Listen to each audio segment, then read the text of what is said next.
Israel ও Iran একটি নতুন ধাক্কার প্রতিদান স্বরূপ একে অপরের উপর ক্ষেপণাস্ত্র এবং ড্রোন হামলা চালিয়েছে, যা আঞ্চলিক যুদ্ধের সম্ভাবনাকে তীব্র করেছে।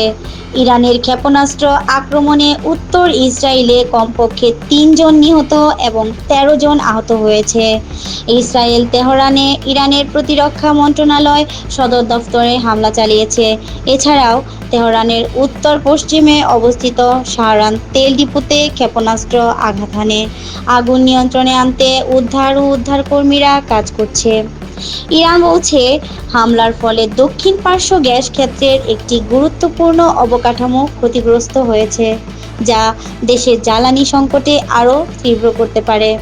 ইসরায়েলি হামলায় তেহরান সহ বিভিন্ন মিলিটারি, সিভিলিয়ান ও নৈতিক লক্ষ্যবস্তু ধ্বংস হয়েছে।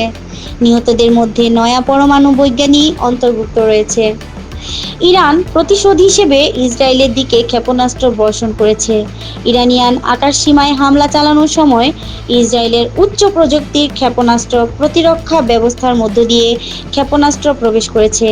এতে ইসরায়েলে অন্তত ৪ জন নিহত এবং ২০০ জনের বেশি আহত হয়েছে।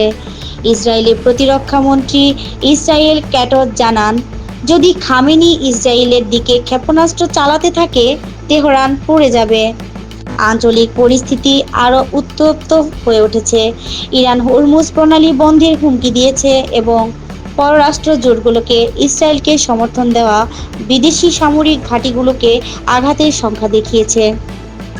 তুরস্কের রাষ্ট্রপতি রিসেপ তাইয়েপ এরদোগান সৌদি যুবরাজ ও ইরানের প্রেসিডেন্টের সঙ্গে ফোনে আলোচনা করে ইসরায়েলকে দোষারোপ করেছেন এবং আঞ্চলিক স্থিতিশীলতার জন্য অবিলম্বে হামলা বন্ধের আহ্বান জানান। মার্কিন প্রেসিডেন্ট ডোনাল্ড ট্রাম্প ও রাশিয়ার প্রেসিডেন্ট ভ্লাদিমির পুতিনের মধ্যে শনিবার ৫০ মিনিটের ফোন আলাপ হয়েছে। ট্রাম্প ইসরায়েলের হামলার প্রশংসা করে আরও কঠোর পদক্ষেপের হুমকি দিয়েছেন, কিন্তু পুতিন সামরিক অভিযান বন্ধ করার জন্য গুরুতর উদ্বেগ প্রকাশ করেছেন। ইরান যুক্তরাষ্ট্রের পারমাণবিক আলোচনা, যা ওমানে অনুষ্ঠিত হতে যাচ্ছিল, বাতিল হয়েছে।